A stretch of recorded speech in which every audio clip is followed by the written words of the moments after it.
Marcos 1:29-34. Paglabas sa sinagoga, pumasok sila sa bahay ni Simon at ni Andres, kasama sina Santiago at Juan.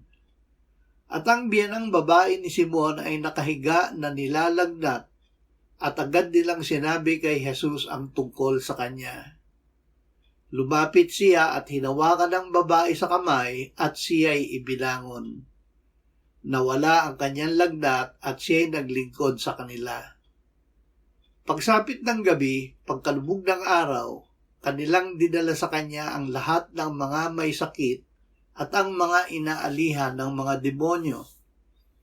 Ang buong lungsod ay nagkatipon sa may pintuan, at nagpagaling siya ng maraming iba't ibang may karamdaman at nagpalaya siya ng maraming demonyo. Hindi niya pinahintulutang magsalita ang mga demonyo sapagkat siya'y kilala nila. Pinakamakapangyarihang pangangaral. Ipinangaral ng Panginoong Hesus ang Ebanghelyo na may kapangyarihan. Sa kanyang pangangaral, pinatawad niya ang mga makasalanan, pinagaling ang mga may sakit, at pinalayas ang maraming demonyo.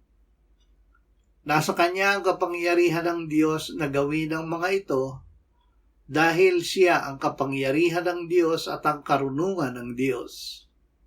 Diyos ang gumawa upang tayo ay maging kaisa ni Kristo.